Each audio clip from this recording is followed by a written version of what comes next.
Ready, Hanley? Do it. Do like that. And all right, everyone, and welcome back to the hot seats with the guy with nice hair, Mr. Ryan Hanley. My wife was watching you on Blab the other night, Hanley, as we were doing this thing, and she said, that Hanley's a very nice-looking young man. Yeah. She hasn't said that about me for about 15 years, buddy. Hope you're feeling good about it. I'm only about 2 years younger than you are, so it says something that she considers you an old man and me a young man. Hey, you're totally looking young and fresh, and I give you props for that. Hanley, tonight on the hot seat, we are going to be discussing that which we always discuss, which is cool sales marketing and all things digital. Of course, this is recorded in front of a live Blab Studio audience, so those that are watching live, we appreciate you watching. And, of course, as we refer to them occasionally in the show, you know why, because we're getting real-time feedback, and that is the beauty of Blab, and that's the beauty of social media. We start every episode off with Tap Your Brain, and tonight, Mr. Hanley, we will start with you because we like to start ladies first. What is on your mind tonight? I'm going to take that because of my old man comment. So what's on my brain is that, huge Star Wars guy. Huge Star Wars guy. Love Star Wars. I don't like do brain this week, dog. Love it. I don't do the whole tattoo crazy. I'm going to do 100,000 Facebook posts so that people know that I love Star Wars that much. I just kind of love it. I don't need to say it on Facebook every day. But something I am already sick of, and for the next 12 months, we will not be able to get away from this, are the completely played out already versions of Star Wars that brands are doing. I saw a move, are you on the dark side or light side of a Fiat commercial? And I just said, I'm already ready. I'm ready for it to be over already. I'm ready for it to be over. So, I can't take it. I completely disagree with you. I don't think there is enough Star Wars. Tomorrow, let me see. There's my man, George Thomas, and I this week, we have a completely Star Wars lined and laden hubcast episode that he has prepared. We're going to have Star Wars music to intro it. We're having in a land far, far away, we're having that intro. I mean, it is going to be the most incredible May the Force be with us episode ever. I'm totally embracing it. I love all of it. And anytime you're talking about the Force, Hanley, I don't know how you can go against that. So I completely disagree with you. Completely. That sounds what you just described is cheeky and fun. Driving a black Fiat down the road and having an Empire voice, and driving a white Fiat down the road and having a Luke Skywalker voice is just stupid. And it's the most cliched thing that you can do for Star Wars. And therefore, I'm completely sick of it because every brand is going to have some darker colored version of their product and some lighter colored version of their product and go, choose which side of the Force you see yourself on. And it's just cool. I'm over it. Don't mess with the Force, right? Don't mess with the Force.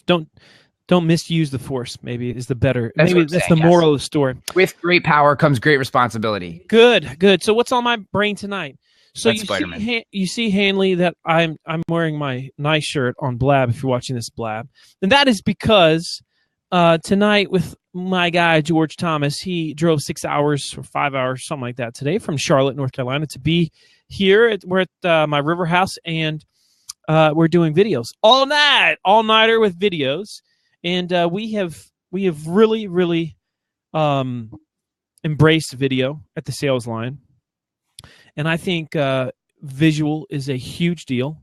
It was a huge deal 3 or 4 years ago. It's even bigger today. And I think it's our duty, it's our responsibility as businesses and brands to help consumers get to know us visually and cognitively before they ever talk to us face to face. And I think video is the best way to do that. And here's what's great about it, Hanley. Tonight we started this process around, I don't know, I guess it was 7:30. We stopped at 8:30, and we've already recorded our first 10 videos. That's 10 videos, 10 pieces of content that we can repurpose, that we can reuse. And, we spent about $15,000 on video equipment, and we're doing those infinity white backgrounds that they're kind of, you got to learn how to do them. But George Thomas took the time to learn how to do it. and George is a classic case of somebody that is self-taught with video. And we did the same thing with River Pools, and love the power of video. I think everybody should embrace it. And what's so great is the amount of content you can produce fast. Hanley is just awesome. And so that is what is on my brain tonight, sir. I threw in the comments over there, magicscript.com. That and SpeechPad are the two best transcription services that I have found so far. I've done tons and tons of video. I'm 100% with you on the power of video. So how does magicscript.com work? You just basically upload your videos. Now the difference between MagicScript and SpeechPad. So SpeechPad is going to get you what I believe to be the quickest quality versus speed versus price is the best. Okay. But you're just going to get a straight transcription. What MagicScript does is write it out a little more in how a reader would actually want to read it. So a transcription often is just kind of gobbledygook for the most part. You then have to go in and kind of pull it apart. And what MagicScript does is make it into something that is much easier to read. It's a little slower if you use that same like $1.50 a minute price point, which is what I use at SpeechPad. It's, it takes like a few more days, but if you can wait that time, I would say go MagicScript. If you're looking for something quicker, that's still high quality, go SpeechPad. You know what? This is good stuff there, Hanley. Last week, I talked about, in our News for Nerds section, which is next, answerthepublic.com. And I got like a whole bunch of people this week said, Marcus, I'm crazy about this tool. I'm loving it. And what's great is that tool that you just talked about just now. I know people are going to be using that, and so that's what it's all about. News for Nerds, Mr. Hanley. Anything technically related that you'd like to discuss tonight? Yeah, I just got a real quick. I don't want to spend a lot of time on it, but I got a really cool blog post that I found from Sumo Me, which, if you're unfamiliar with Sumo Me, is a really, really cool social sharing opt-in tool that you can use. It's JavaScript that sits over the top of your site, so you don't have to worry about plugins and whatnot. Very, very cool. They have a great blog as well, and they wrote a post called "Turbocharge Your Marketing with These 355 Power Words," and it's just a really this isn't, I guess, that nerdy, but it's a really cool list of kind of the emotion that you want to evoke, coupled with some really, really good power words that you could put into subheads, heading, landing pages, whatever you're looking for. I know, the best copywriters steal, right? So having a list of swipe copy resources like this can be very effective when you're creating different pieces of content, especially headlines. And I just thought it was a great list, easy to consume, and you can actually download it into an Excel file for free, which is a nice resource too. So highly recommend heading over to Sumo Me. Turbocharge Your Marketing, 355 Power Words is the name of the post, and I put the link in the comments over here as well. Love that, dude. Love it. And I'm reading it as we speak here. Words matter, man. You know what I mean? Yeah, words matter big time. And I just don't think it's possible to stress that enough. And it's amazing the impact one word can have on open rates, right? And using the word discover versus see, right? I mean, that's, there's a big difference. Discover way outperforms see, right? See the 5 things, discover the 5 things. Discover going to have a higher click-through rate there, higher open rate. All right, man, that's cool. I had one that really quick, and also from an article, PCWorld.com, and this was the top 10 tech stories from 2015, that transformation in transition. So that's the title. And this is just, look, there's a lot of things that are happening. It's hard to keep up with it. But this was a powerful article that talked about some big-time things that happen in the tech space that we need to be aware of. One of the ones that it talked about, which I kind of predicted, people gave me a hard time about it. One was Apple Watch attracts admiration, passion, not so much. And I was seeing it a while back. I just didn't think Apple Watch was going to. I didn't think it was going to blow up like a lot of people expected it to blow up. And wearables do seem like they could be big. And I think the idea of Apple creating a wearable that's big time is absolutely realistic.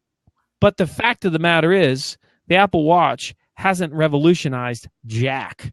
And one other cool one about this, there's a subtitle here. One of the 10 was Tesla enables autopilot. Look, Mom, no hands. And so it goes on to say that within weeks of the October upgrade of Tesla, which was the self-driving tool, 1 million cars had features installed, and Tesla rushed to limit some of the controls after drivers posted what CEO Elon Musk called crazy videos showing drivers taking their hands off the wheel. Anyway, dude, we have crazy times ahead of us. And I think it's a wild, this whole self-driving car thing, it's so far beyond my realm of understanding. And it just shows you that anything is possible. I would have said that's impossible. Anything is, we just can't even fathom what's happening. Great article. I think I need to go find that link, and I'll put it in the sidebar for those that haven't read that yet, because it's way good. Real quick on the self-driving cars. So being in the insurance industry, this is like a huge topic, because this entire industry is really built on auto insurance. Commercial insurance is a huge piece of many carriers' book of business, but it tends to be distributed through a smaller group of more established agents. Auto insurance is a mega business. I mean, we're talking, just enormous business. It feeds many agencies that feed many small communities. So the day that we go auto driving is going to be a crusher, because all of a sudden it goes from personal auto policies to manufacturer's liability, pushed all the way back to the Teslas and the BMWs. And I'm going to step back from my insurance geekdom. But let me tell you, there's 3 stages of auto driving cars that are coming. And I've heard this talk 3 different times from 3 different CEOs of insurance companies. This is interesting stuff. This is actually interesting. I won't say it's not about insurance. I think this topic is really interesting, despite it's insurance related. It's interesting. Not insurance related. This is not insurance related. This is just the 3 stages of how self-driving cars will be rolled out to the public, not just the companies driving these things around. The first stage will be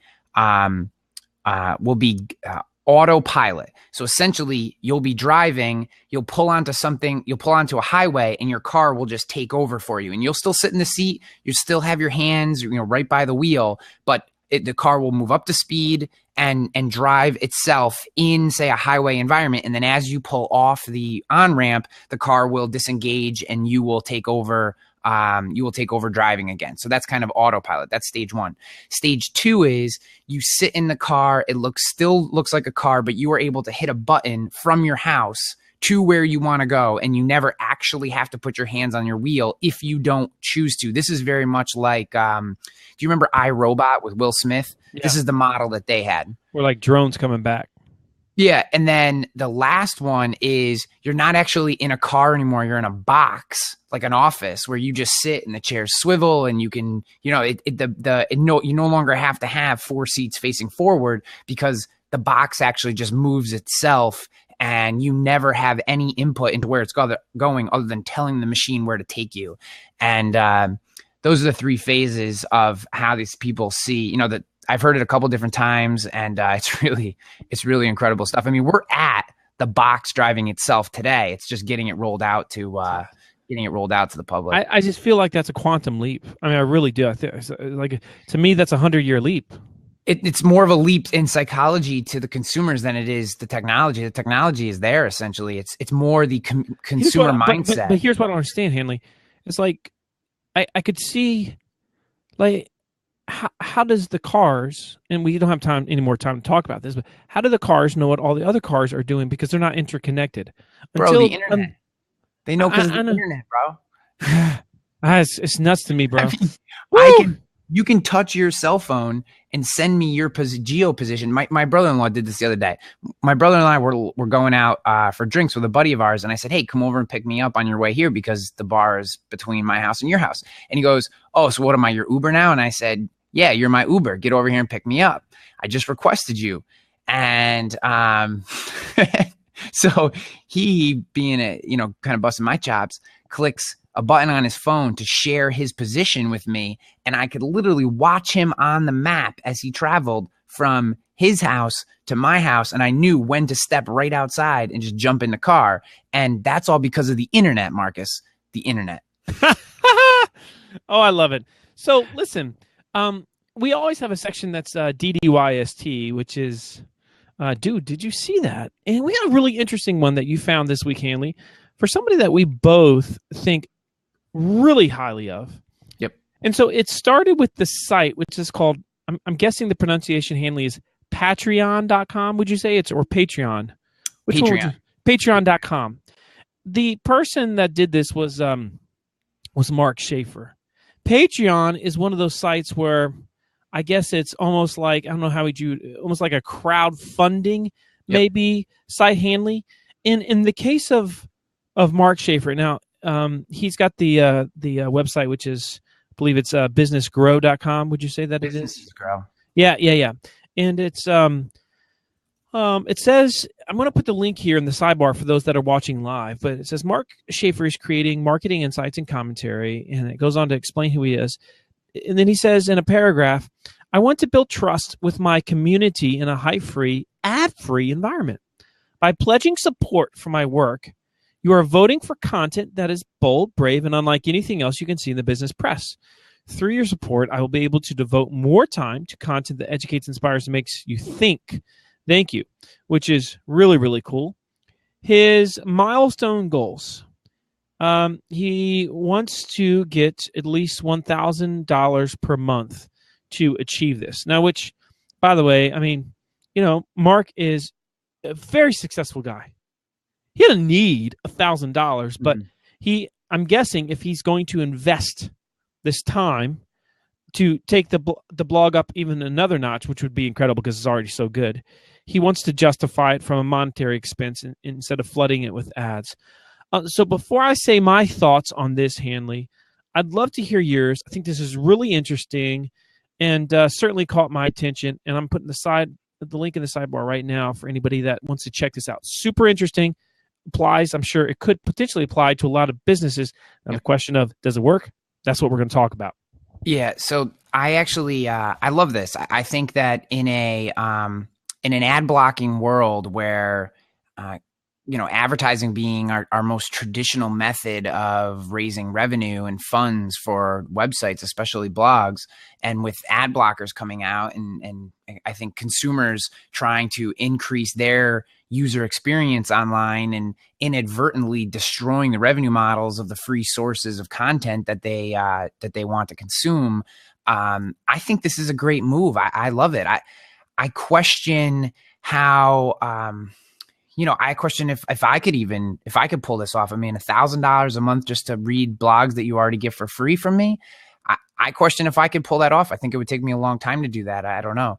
But I think that for someone like Mark, who the ancillary is him going affiliate sale for every different, sorry, my mind's going blank, for every event that he's going to, all that kind of stuff. Like, that's kind of would you rather see him just have a thing that says, hey, you pledge $2 a month to my blog. And if 500 people do that, I'm at my goal. That's fantastic. And that way I don't have to stuff my site full of ads and I get to reinvest in high quality video and audio. And I think he uses a lot to pay really great writers to come and be regular contributors in addition to his community contributors. He does. And he actually pays. Yeah. Which is pretty rare. He pays his guest writers and contributors, which I think is really, really cool. I think it's a great move. I love it. I question. But the question is, can it work, Hanley? Because here's the thing.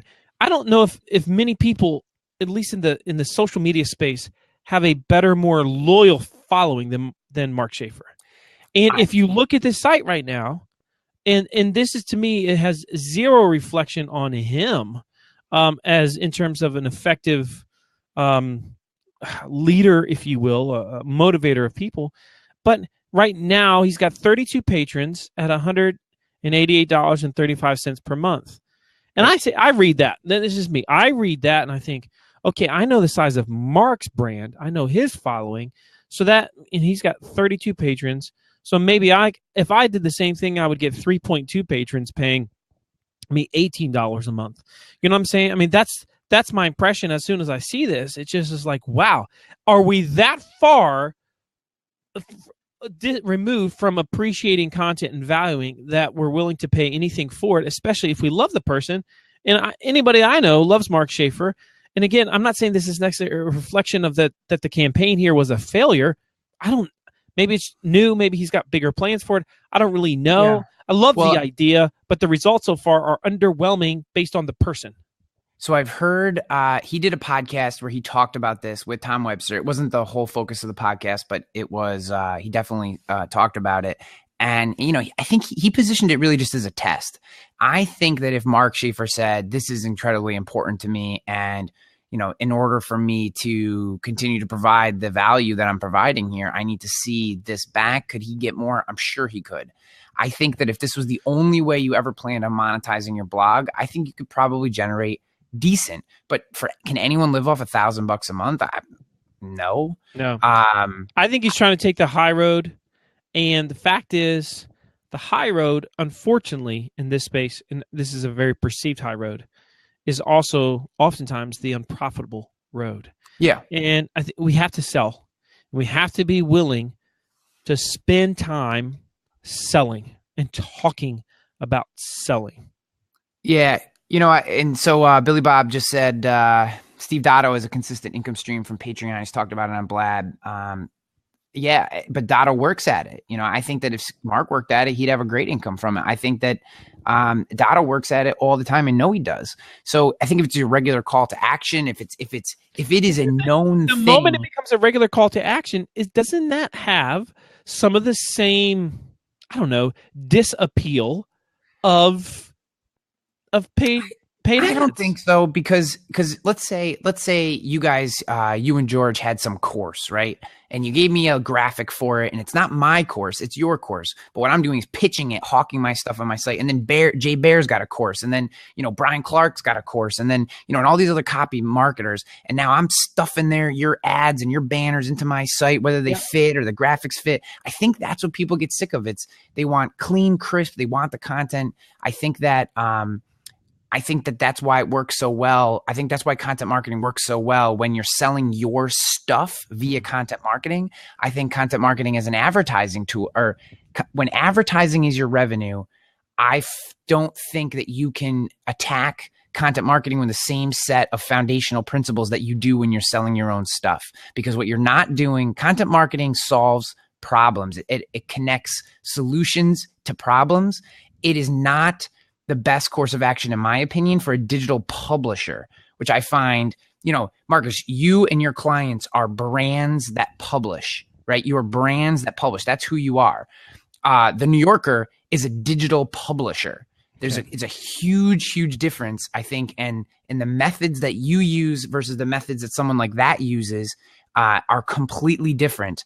And I see this all the time. Agency Nation, the digital publication that I use that's directed at insurance agents, that's a digital publication. And I have to work at that like a digital publisher. TrustedChoice.com is a brand that publishes.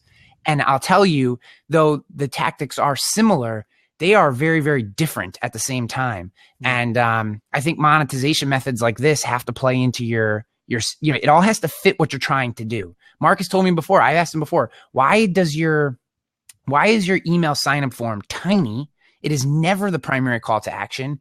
And when you sign up for it, it's just a feed burner or feed blitz sign up. It's not even like to MailChimp or anything. It's just like an RSS feed email sign up, which is so that's all best practices, the email just shoved aside. And he said to me, Ryan, I don't need more clients. My clients come to me because they read my blog posts and they get to know me, and then they contact me via Facebook, and we develop these relations. It's a very long cycle.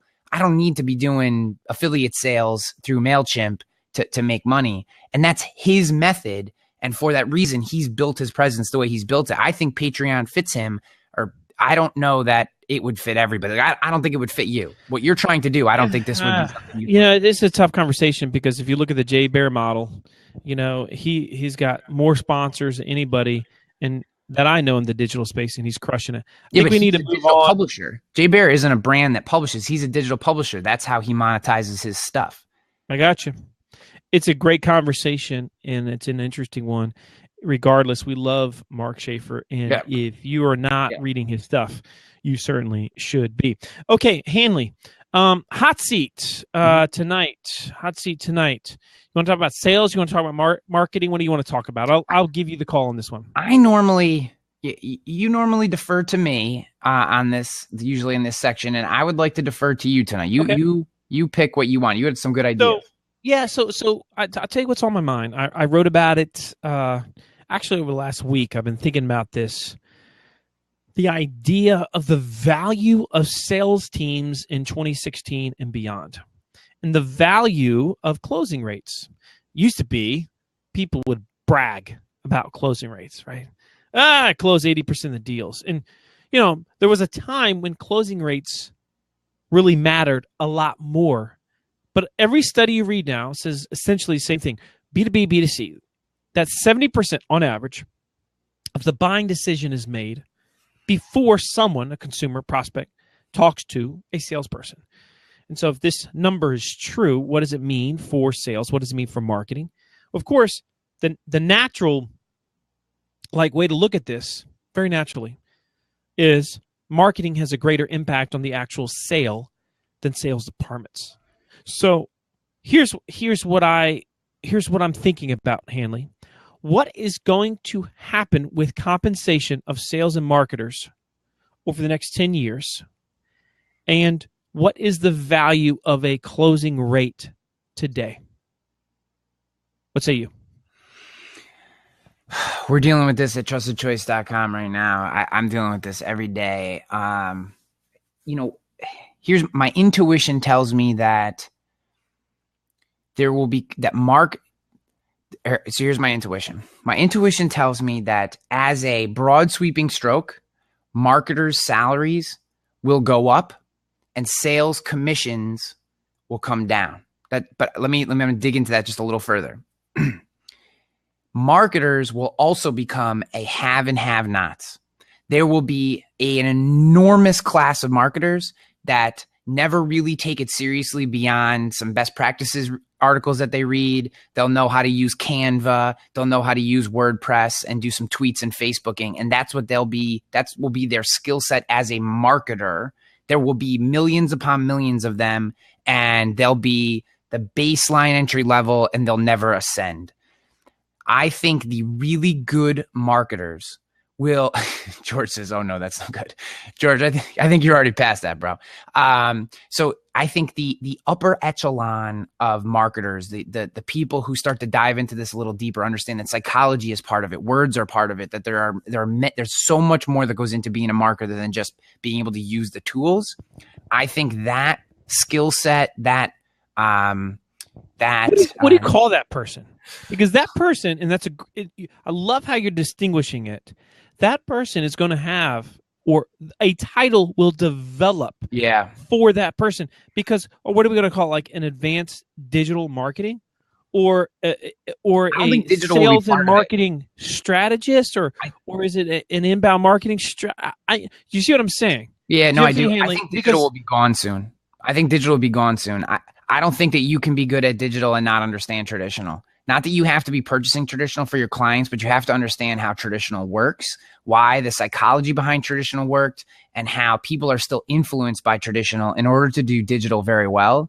And I think that there's so much cross-pollination between the two these days. And when you think about the classic 7 or 11 touches, depending on what studies you read, that it takes for someone to actually remember your brand and want to do business with you, that's the 70%, right? That's the research time.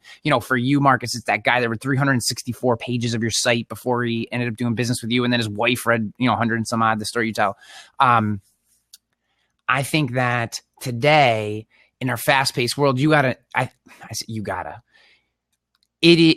it behooves the upper echelon marketer, the person who really takes this seriously and thinks of it more as a skill set than a job, that you have the billboard placed in the right position that has the call to action to the Facebook page or the YouTube video and the website that's clean and solves problems and is easy to navigate. I think all these things are starting to meld together into one thing. It's not just the digital team and the traditional team, because our consumers don't see a difference. That's, I think, the key point. And this is where I'd love to get your impact, because you work with companies, kind of at a scale that are a little larger than mine. Most of my clients are mid to small level local independent insurance agencies. So, I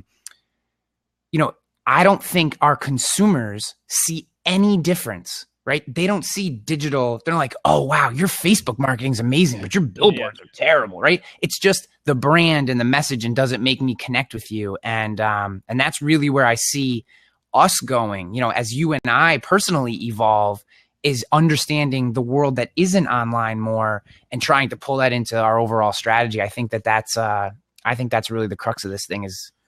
Yeah. I mean, one thing is for sure. I definitely see companies are going to take some of that sales commission money and divert it to marketing pros, like you said, true marketing pros that understand psychology, which I think is a huge deal, which, I mean, frankly, at this point, if you are getting any type of degree in business, sales, marketing, which I don't even know if they have such a degree called sales. I don't know if that exists. Should exist, but I don't think it does. If there's any degree in marketing that somebody is getting, if it doesn't include, if it's not like loaded with psychology, then we have a problem. And for the most part, it doesn't exist. I think what's going to happen is we're going to start to see, and I don't know what's going to be called, right? But there's going to be more people that consider themselves sales and marketing professionals. And that's what I'm interested to see, because if I applied for a job today, Hanley, that's how I would describe myself. I understand the philosophies of inbound, and I can communicate in a way on a digital perspective and a face-to-face perspective that garners trust and ultimately sales. I don't know what that person is. What's the difference? I don't because you talk about this. People box themselves into one category. But I mean, I guess I'm asking from a larger sense. I'm agreeing with you and asking from a larger sense is salespeople simply don't create content yet. Marketers just don't pick up the phone yet. I mean, that's really the only difference between the two of them. I talk about this all the time in my own company and the companies that I work with. There is no difference. That's going to change, Hanley. I agree with that. That's what I'm talking about. That's what's going to change. And I agree with that. And one of the favorite things I love to tell if I'm going to give some workshops, some team, I'm there to tell them, especially the marketing department, I tell them I'm here to get you a raise, because most of them, if they're doing their job, they should be showing some beautiful ROI in terms of revenue generation. And that's the only time you can justify a raise is when you show revenue. Up to this point, marketers haven't shown revenue. Once they start showing revenue, now they're going to really push that salary, base way up there, the compensation structure way up there. It's really interesting to see. George Thomas, he's calling it a revenue manager. I've heard more and more people using revenue teams, revenue instead of sales and marketing. I think that's an interesting take on it. Some really great comments, by the way, going on in the sidebar here. I don't know, Hanley, why don't you close out with your thoughts, man? We got about 31 minutes in here, so let's go ahead and close out your thoughts on this. Yeah, I am. I think for marketers, this is a huge question, and more importantly, how marketers sell this inside their organization, I think, is going to determine the future of their position in that organization. Because more and more, if I'm a CEO and I sit with I sit with the CEO of insurance companies. I've sat, recently, I've just had the last year and a half, I've had this opportunity, listen to the questions they ask, kind of figure out where their mindset is when they're looking down their business. And even though technically sales and marketing are in different silos, they're not thinking about sales and marketing in their mind. This is the funny thing, when I think about this is sales and marketing today see themselves as two separate entities. All the CEO wants is for the revenue line to start to point up at a steeper angle, right? And when the buck drops, yes, the sales team is the one capturing the revenue. But if the marketers want to remain relevant and hit that upper echelon, they have to become part of that equation. And if it means merging those teams, if it becomes, that digital sales, the revenue manager, as George put, it's the same position. One just swings more one way or the other. salespeople need to think content. Maybe they don't create it, right? But they need to think content, and content creators, marketers need to think sales. And the closer those team works, Marcus, you know this from your clients. I know it from mine. The closer sales and marketing work together, the more functional that team is in generating revenue. I mean, it's a natural thing. And I'm looking forward to the day when they're not two separate entities. They're just expertise inside of one thing. Our most successful clients have killed the silos, and they have sales and marketing meetings, sales and marketing trainings. I think ultimately that is the goal. Well, have any of them brought it together in one name? Have any of them brought it together and called it one thing? Or they all call it sales and marketing? Definitely merged them. We've had a few that have merged them, and I think that's cool. That's the goal, and it's really, really neat to see. Hanley, it's been a great episode. Really appreciate those that have participated in the sidebar as well. As always, we appreciate your feedback, and those that are listening in podcast format, we'd appreciate a review on iTunes, SoundCloud, Stitcher, all those good places. And until the next time, everyone, we will see you on the flip side.